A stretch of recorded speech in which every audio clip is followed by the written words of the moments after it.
Om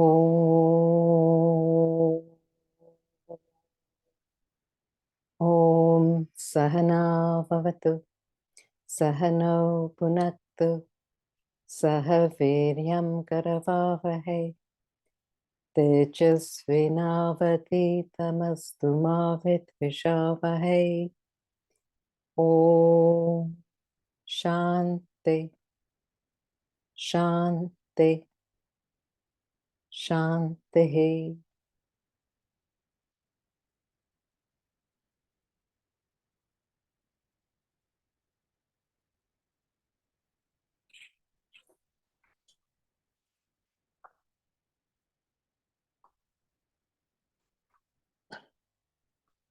So we were discussing last week all the constituents to action, all the bits and pieces, all the where it comes from, what propels you, the different aspects from you, the thinking of the three bodies, the causal, subtle, and gross body, how the thoughts and desires propel us into activity. And so that gives the backdrop of what's going on in terms of our activities. Where's it coming from and where you can push it forward to. So you need a body to actually act out your vasanas from your causal body. And it's because we haven't recognized the pure consciousness that we are propelled to act or think in some form or another. Our desires propel us to move. We see movement change. So we act in the realm of conditioned consciousness. And the idea is to get out of that conditioned consciousness, to get back to our original nature of the pure consciousness. So what type of actions you do will be dependent upon your vasanas and where you relate and what you decide in terms of your stimuli, your reaction within yourself of your mind and intellect, and how you respond back out. That will create your world. So the choice is up to us of how we go about it. So here in up to 18, it's just giving us the parts, what we've got to bear in mind. And from 18 onward, 19, we'll start to look at the different aspects, thought textures, sattva, rajas, and tamas, in the different parts of action which are required to make it better or which can make it worse for us, evolve or devolve. So before we go ahead, has anybody any question? We discussed quite a lot of last week, but in case anybody has any question. Okay. Let's move to 16. Tatraivam sati kartaram atmanam kevalam tu yaha pashyati akrita buddhet tvannasa pashyati durmati.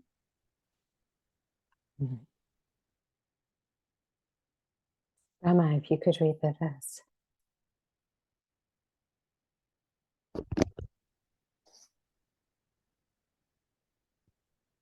Such being the case, verily he who due to undeveloped intellect sees the self alone as doer, he of imperfect judgment sees not. So our whole value in terms of the Bhagavad Gita or Vedanta, the whole thing is to develop your intellect, buddhi, that capacity to think. And that very practical, develop your intellect, even if it's a gross intellect in the wrong direction. The fact that you are thinking will bring you back on track at some stage or another.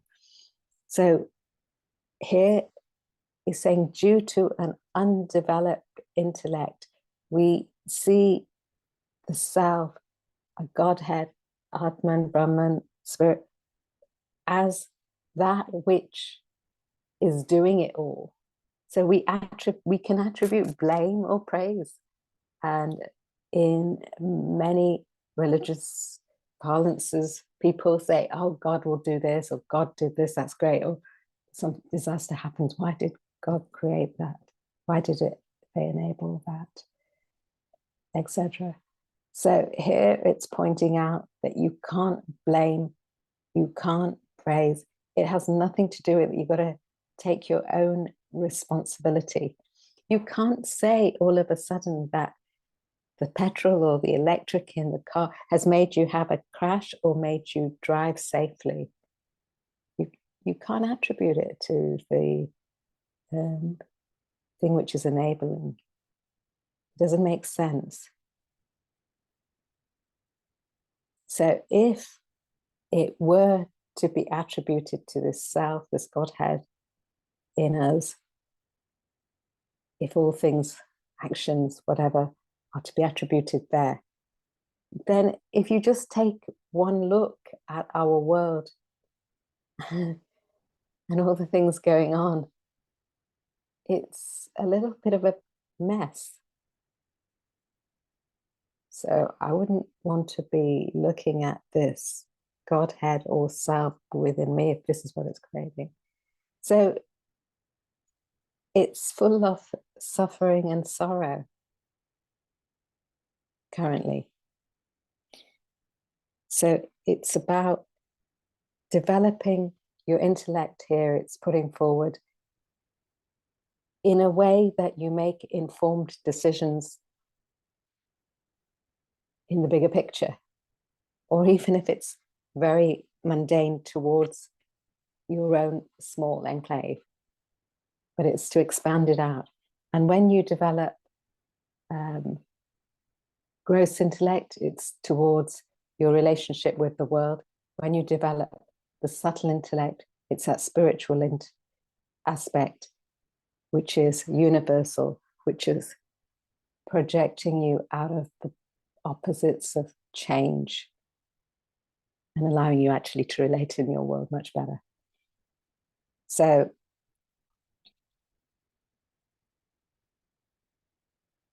it's to be smart, to have more than just cramming oneself with information of the, say, in university or schools. It's very much a cram of information. So it's to be smart, to have that daksha, to actually utilize that information for something bigger, not just cramming it. That's gross intellect. But to have real daksha, smartness, that subtle intellect, when it's employed, one doesn't wait to be asked to do something. One does it because one's conscience bids it so. It's what one ought to do. So those who see the intellect as the doer, see it not. The self as the doer rephrase. Those who see the self as the doer, see it not. It's of imperfect intellect. So one can't attribute this self to doing it all.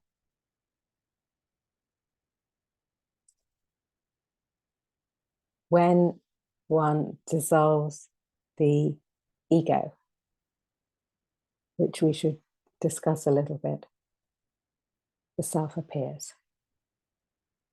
When one establishes the ego in thoughts outward, the self disappears. The self's not acting. Let's read the verse. Begin to read the verse. The wise understand the relationship between spirit and matter, the role of self in oneself, how self remains actionless even as it activizes material equipment. The self enlivens the body to act and perceive, mind to feel, intellect to think. Yet the self remains free from action or perception, emotion or thought, as an unconcerned, dispassionate witness of all.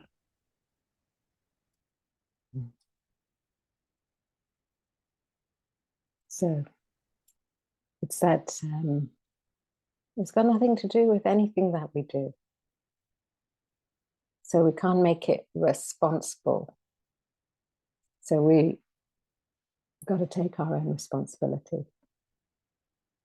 Can't dump it anywhere. Let's read a little bit more. The equipment is responsible for different expression, not the self. Senses perceive and act. Mind feels emotion. Intellect comprehends thought. Self remains the substratum of activity, itself doing nothing. But the ignorant believes that self does everything. His intellect misjudges that self acts and perceives, feels and thinks.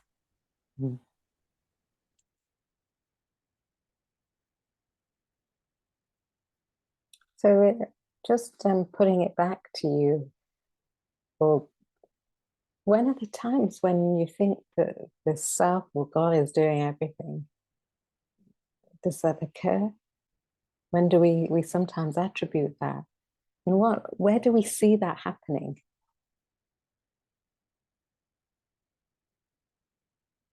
Where might we see it happening?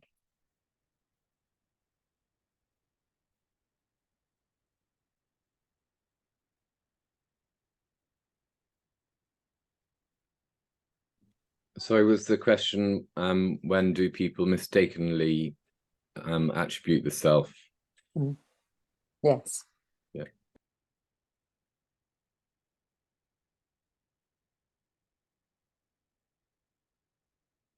Vidya.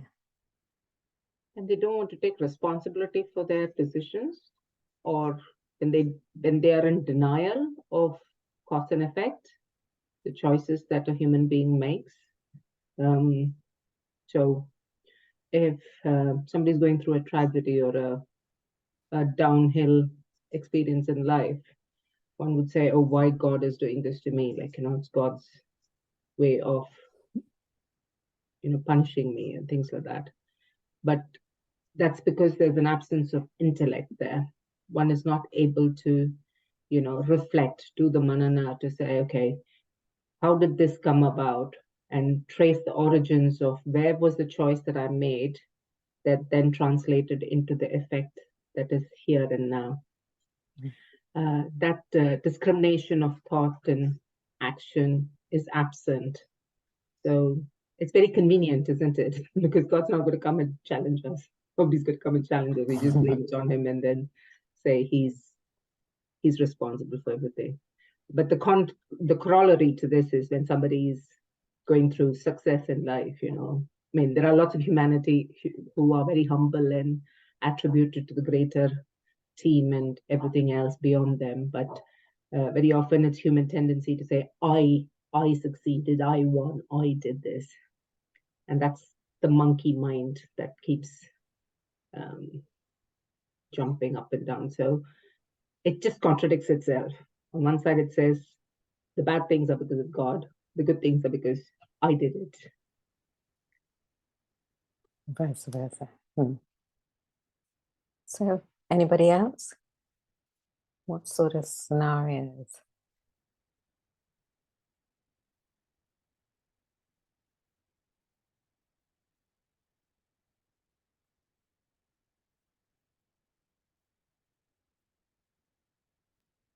It could be made by somebody who feels that they're already practicing sannyasa and tyaga, and they actually still have a clouded image of Atman. So yeah, somebody who believes that they've kind of reached the goal, but they haven't, or are making decisions with a clear view of Atman, but in fact are still clouded by other tendencies. Yeah. So you could have a ideal in place for something higher, but you've still got to work on it yourself. So what you're saying, but you attribute it to some power, so you don't have to do anything. It never stops till you reach realization. Can't become complacent. Yeah. Can easily make a mistake. When you're a step above the mass in your thinking, you can become complacent of where you've actually got to head to. Because it's actually very convenient and comfortable, or inconveniently, if you want to grow. Yep. Is that what you meant, Peter? Yeah, something along those lines. I mean, sometimes it's difficult to identify exactly what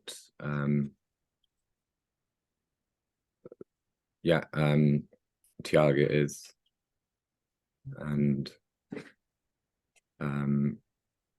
yeah, so you might be misguided. You might be thinking that you've got a clear view of Atman, but in fact none of us have, probably. So Sounds like Upanishad. Those who know it not. Okay, good. Insha, you had something? Yeah, it's more a question. So if you have a bar of like a how to say it, so if you devote everything, your actions, your existence, everything to God, to whatever name you want to give to God. I mean, I'm using God just as a universal word, but if you're dedicating every part of your day to God, the good and the bad, why can't you then attribute everything to God? That's what I'm not understanding. So if you're not differentiating between yourself and God, but being able to have that bhav, have that bhakti for something that you then put in a form, and you attribute everything to that form, why is that not the way to be thinking? That's my question. Okay, let's hold your question for a minute. Tim, you had something to contribute to this, and then we'll come back. It wasn't as profound as Isha's question, but there was a famous footballer called Maradona who played for Argentina and who scored a goal against England in the World Cup. And when they looked at the camera detail of the goal, he didn't head the ball into the goal. He used his hand, which is a foul. But afterwards he was asked about this and he explained, it wasn't me, it was the hand of God. Well, I think there'll be some discussion on that today. Fair enough. So, exactly. Puts the point forward. So, Isha, just bring your question back if you can repeat, if you wouldn't mind. Why can't we attribute the good and the bad to God if God is in everything that we're doing, in all our actions, our thought? It directs our daily lives. Why can't we attribute everything to that then, that connection? So your focus might be on something universal. Your direction might be there, but that's not the thing which makes you decide to do one action or another. That's the catalyst. So it's not the actual doer, as it were. So I think perhaps this example which we use about petrol, when you move in a car, whether it be petrol or electric these days, you don't attribute your safe journey to the electric or the petrol.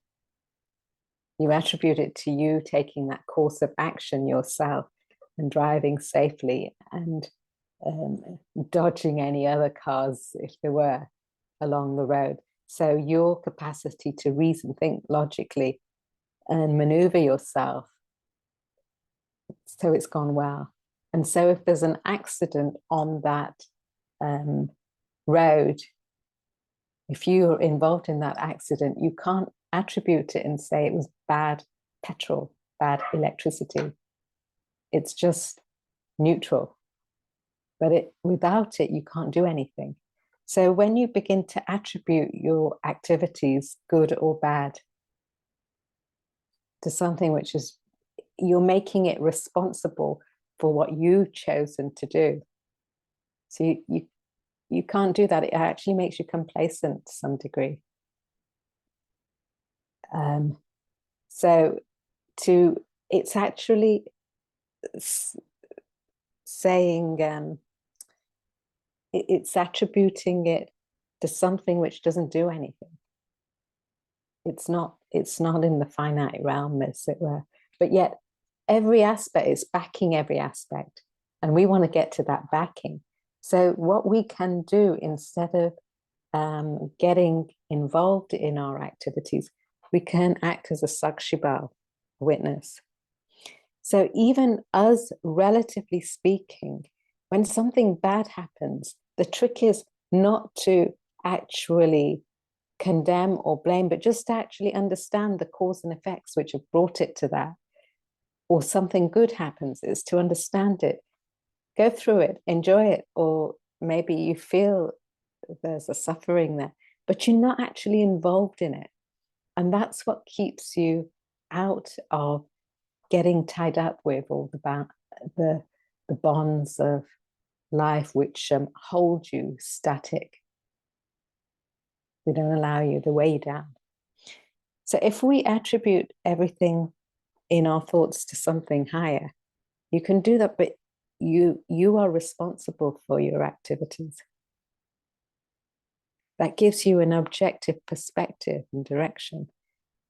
But it's almost blind to say that something else is making you do something. Your intentions make you do one way or the other. So you actually mar yourself or make yourself, attributing those cause and effects to something else doesn't make sense. If it were, we have so many natural disasters, as it were. We have so many man-made disasters. Can we attribute all of that to a God? Our quarrels, can we attribute, we have wars? Is that God's will? God's will? You know, it's sort of saying, think. All the things that actually people do in the name of, it's God's will. It sounds a bit ridiculous because we can actually avoid it if we think.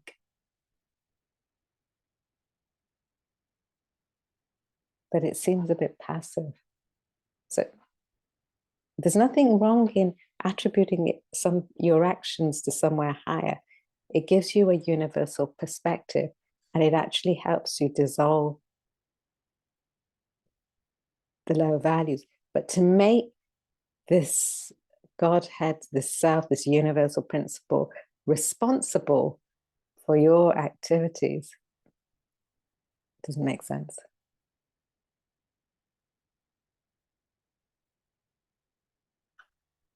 Many people make wars act of God's will. It doesn't make sense. You want a war and you suffer the consequences of it. Vidya. Just extending Isha's question, Parulji, I think perhaps, we were learning about Katritva Bhavana and saying we shouldn't have a sense of doership. Mm-hmm. And that's where we said we need to attribute good and bad to, the concept of surrendering to something higher. And that's where that kind of slightly contradicts this verse about taking responsibility for one's own actions, cause and effect. How do we distinguish from not having a sense of doership, but yet taking responsibility for one's cause and effect?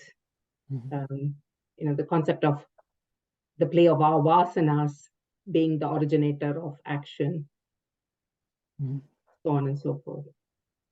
So it's understanding that the Godhead in you, the self in you, the universal value principle is a catalyst in you, but it's not responsible for your activities. So it's that which is infinite. It's not involved in the finite world, as it were. So it's actually everything that we do in our world is opposites, and it's changeable, and it's finite. And we're trying to get to the periphery where we don't have that in our minds or thoughts. But it doesn't mean to say we're out of the finite realm. Yeah.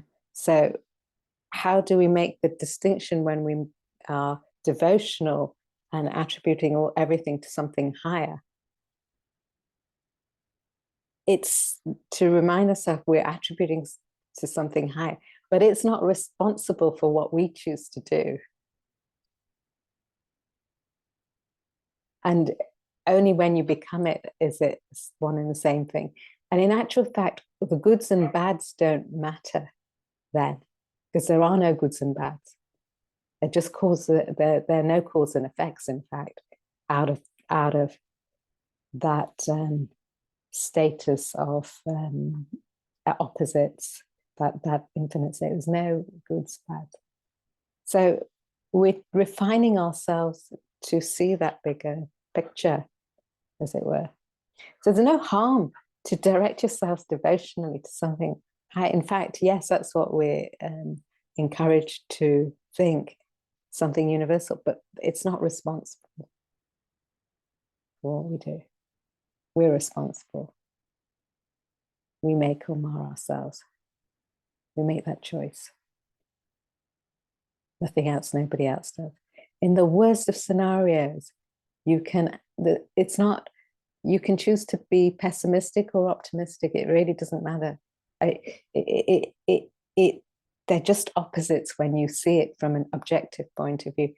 Something negative or positive, it really doesn't matter when you can step back and see the bigger picture. So you actually won't be pessimistic or optimistic. Just get on with it. There's no goods or bads. You just get on with it. So one with lack of intellect feels that there's some bigger power doing it all. Oh, that happened. The tsunami happened. All these people got killed. X4. There's a cause and effect going on. And if you don't check your own cause and effects, you have to put up with the negative effects. To the extent you inform yourself, the extent you can refine it. And even if when something negative happens, you don't worry about it. Because you think, right, okay, now what do I do with that? Stiffer the game. What is it? Stiffer the game, the better the play.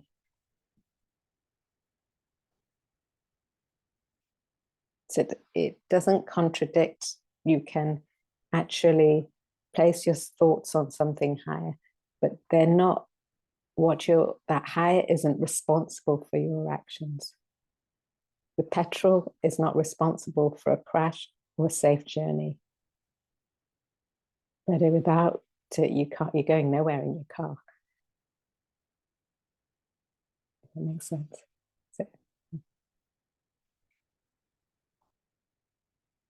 So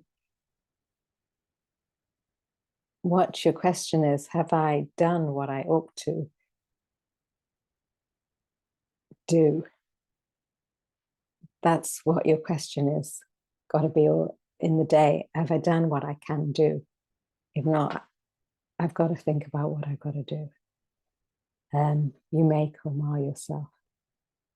So when one dissolves that resistance, or the ego, the self appears. When you establish your ego of I and my, the self very much disappears. It leaves you. It leaves you to get on with all the things that you've got to do. So the moment you feel, I know what to do, and one loses that humility of something bigger, which is appreciated what you're saying, Isha. The minute you, even if you know and you can see your ego's playing, the thing is, one can't accept we don't accept it's our own ego, even when we know it's the wrong thing to do. We can't accept it because of our desires.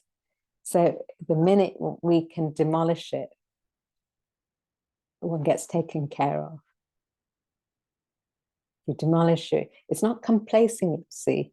It's just demolish your ego, get onto your karma, your higher values, and other things get taken care of. So the more you let go of the lower values and pitch up bigger values and just work for it,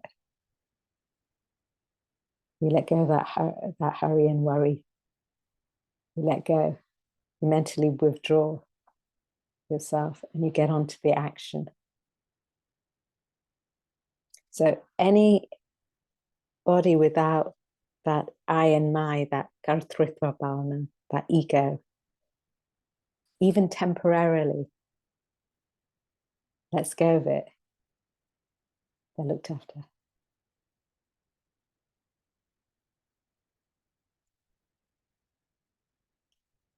So the more you withdraw from and drop the fruit of action,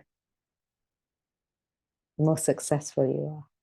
The more you leave that ego behind, you don't get involved in the past. Drop that ego. It requires a certain amount of objectivity. That's actually, it doesn't matter what happened then. It doesn't matter, just let's get on with it. It doesn't matter what's coming. Let's just get on with it. So that preoccupation, that withdrawal from one's preoccupation mentally, and then go with your action. Let the action take its course. Don't bother about what's past or what's in the future. Just do that action.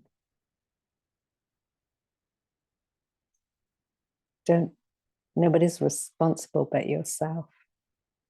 If you don't like how it is, you're responsible for it. You got to change it. Can't blame anybody else, and you certainly can't blame this self. Go ahead.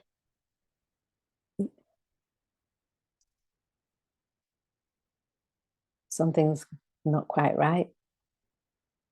It's not. You got to check yourself.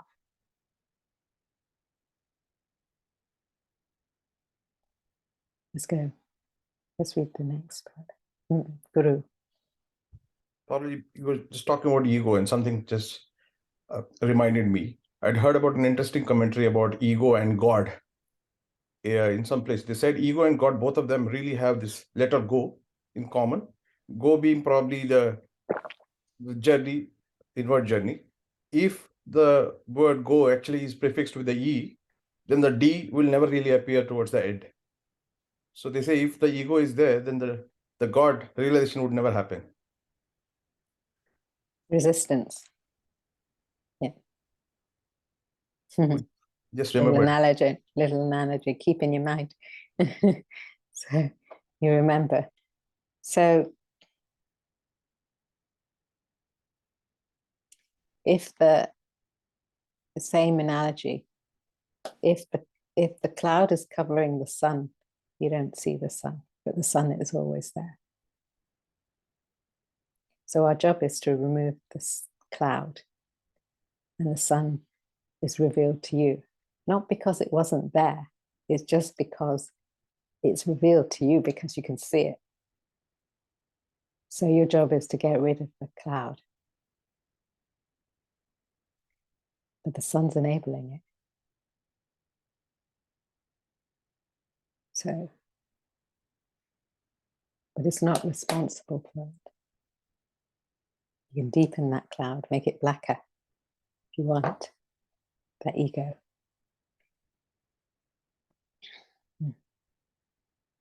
17. Parulji, we have one more paragraph to read. Sorry, go ahead. Self is the enlivening principle, living principle, conscious principle supporting life's activity. Self combined with material equipment creates the jiva individual. The individual is actor, perceiver, feeler, thinker. The self cannot be individualized. The ignorant fail to understand this. My God, my personal God. And I'll war to make sure my personal God is known by all of you. I'm so ridiculous. We're prepared to do that globally.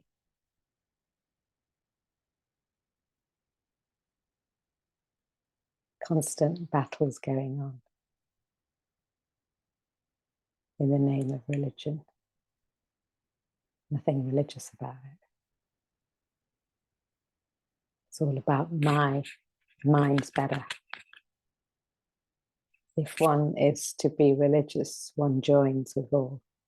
And there'll be a consideration. How is it that what is it that you think? It's probably what I think in terms of the universality of things. Investigate. There's no investigation, no intellect going on.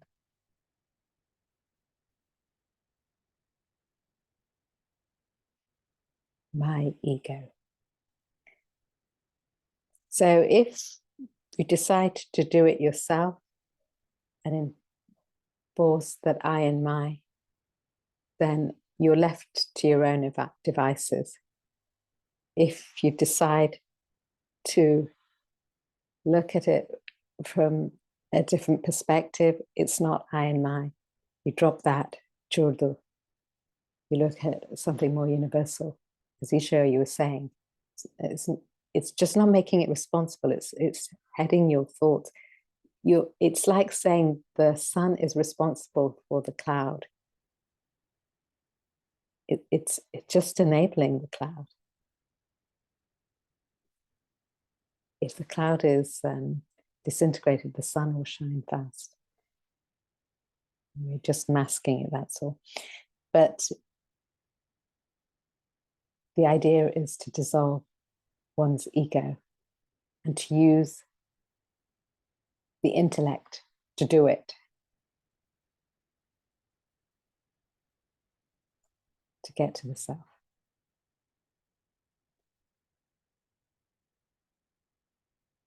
So it says the equipments that make the jiva, the individual, actor, perceiver, feeler, thinker, we are that combination. But the self's not that. We're that. We can utilize that to get to the self. That's fair. 17. Yasya nahan krito bhavo buddhiryasya na lipyate hatva pisa iman lokan nahanti na nibadyate.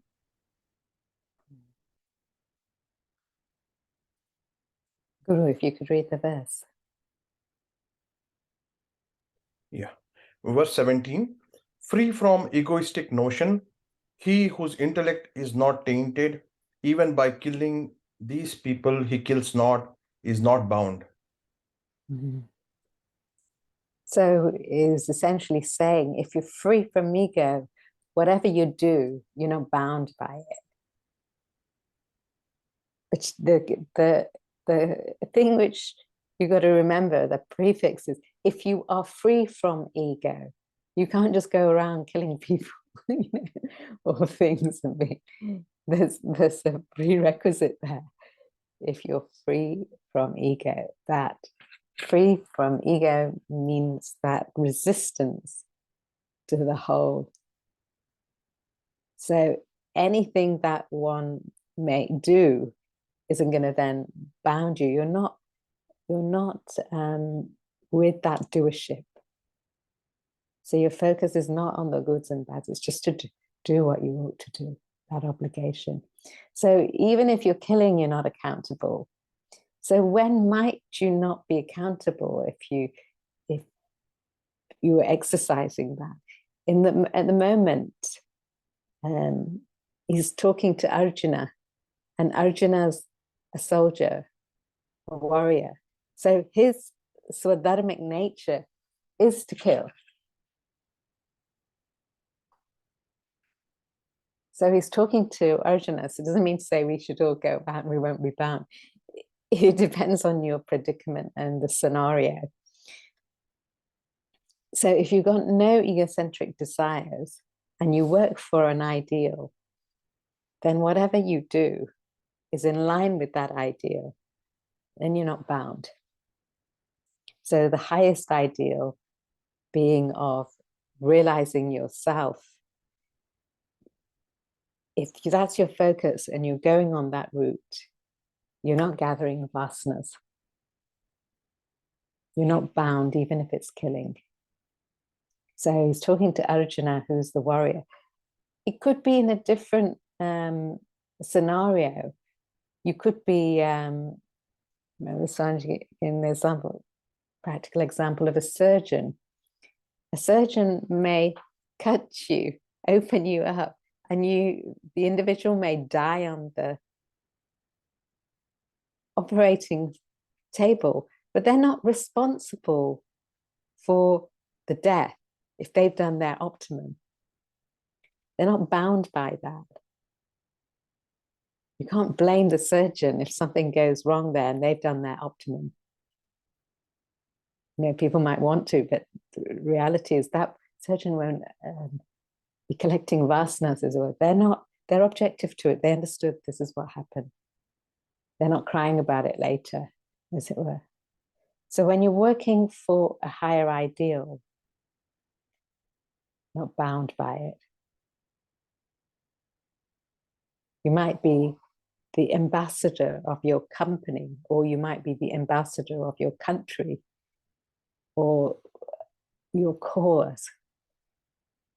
When you surrender your ego to that bigger ideal, you can't afford then to not look at the interest of that ideal. You can't make it personal then. I believe in that part of the cause, but not that. It's an ideal. And so whatever you need to do in order to reach that ideal, you don't gather vasanas, not bound by it. The ideal's an ideal is something beyond one's self-centered interest. And the higher the ideal, the more encompassing it is. So there's no individual ideas or I and my. It's all for a bigger cause. You can't afford to, the ambassador can't afford to make it personal. I don't agree with this policy. It's universal. You go with it. You may have certain opinions, but you go with it for a bigger cause. You're not affected by it. Right now, one's affected by all one's actions. So when you're working for a higher ideal, free from egotistic notion, one's not tainted.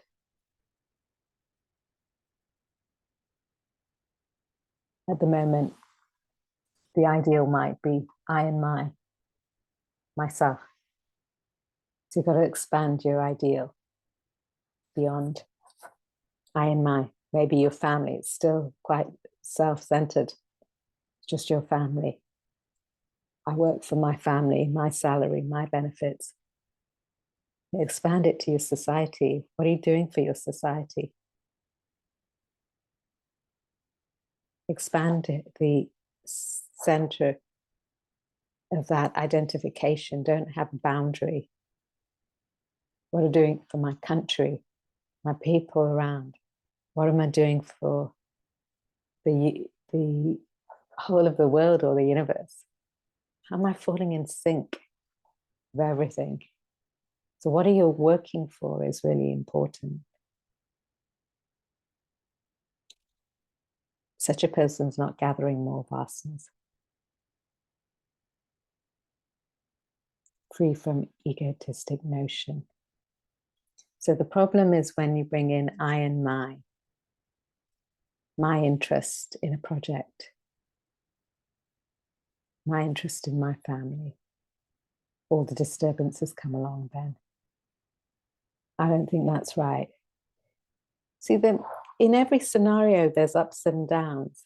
There's the one person may agree, one person may disagree. Things change. There's always things which are changeable. It's the ability to adapt, have that surrender and that adapt to work for a higher cause in any given situation. It doesn't mean that you don't have a focus or you can't have anything. It's very much the opposite.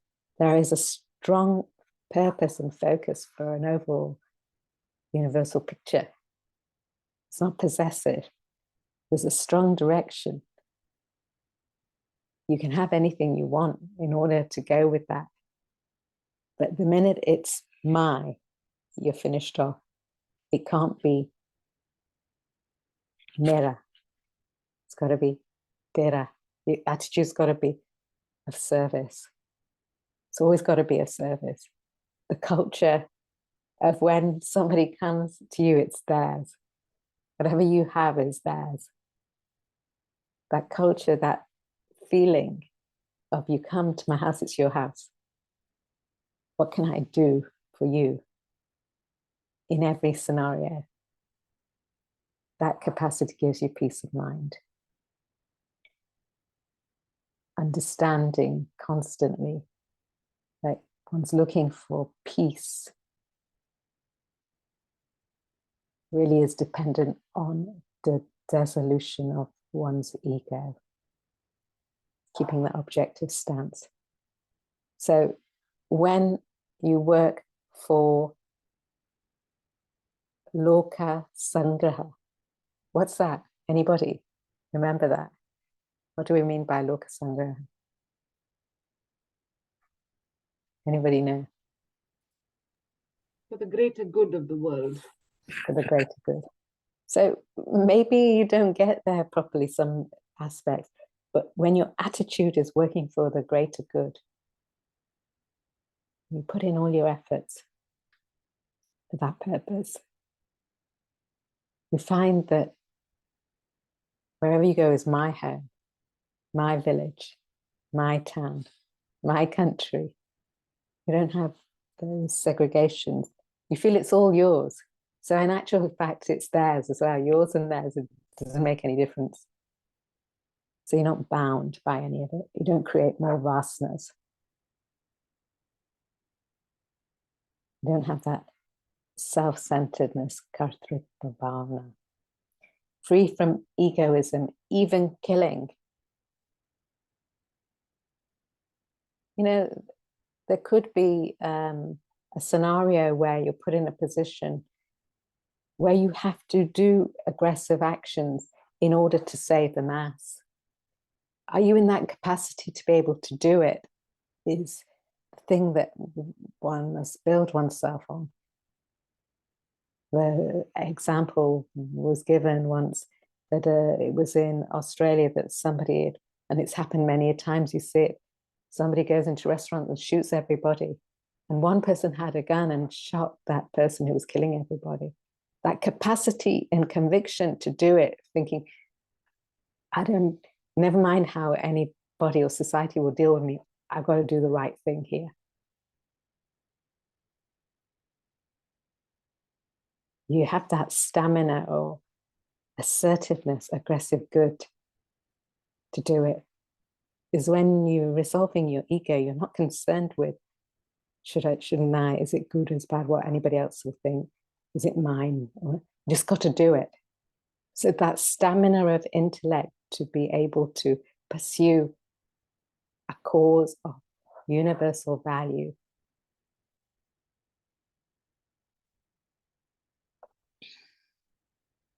Free from egotistic notion. You just got to do what you're supposed to do. Assess it. Build your intellect. Surrender to your ideal.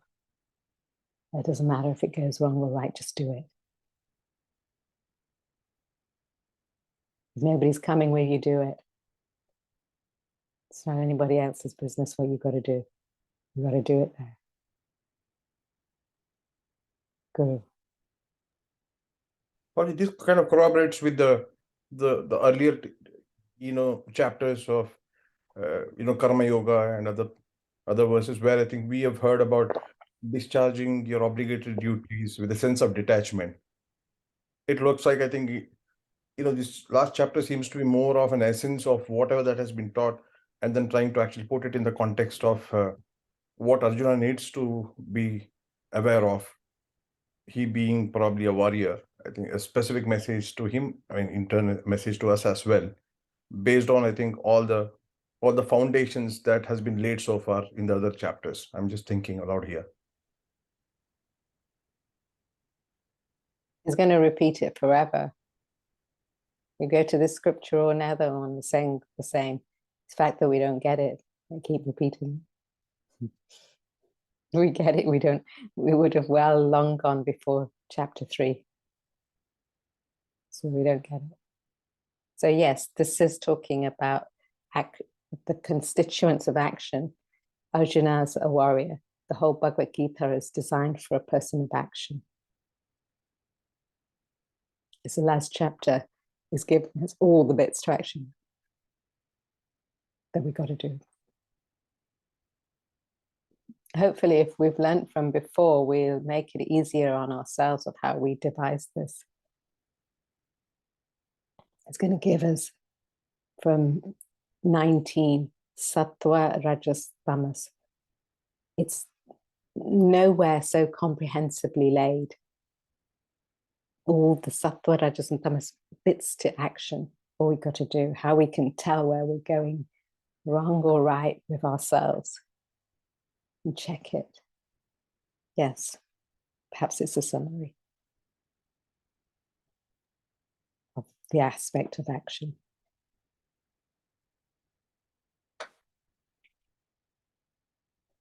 So, dissolving your ego. So this word ego is a huge thing. In actual fact, the whole philosophy is about getting rid of your ego, basically. Surrendering your ego. Because actually, if you want to enjoy anything in life or go well with anything, you've got to get rid of your ego. Your ego causes you all the problems. I and I. Anyway, we will stop here. We won't go further today. 18. Just a reminder, today is Guru Purnima. And if you would like to register for Swamiji's lecture, the link is we put it on the WhatsApp. You just press and watch the lecture. It's a real privilege to still have Swamiji. And don't know if it will be recorded that you can listen later, bearing in mind the time, but it's 2:30 where everybody wants it. The lecture is entitled Excellence of Enlightenment. Okay.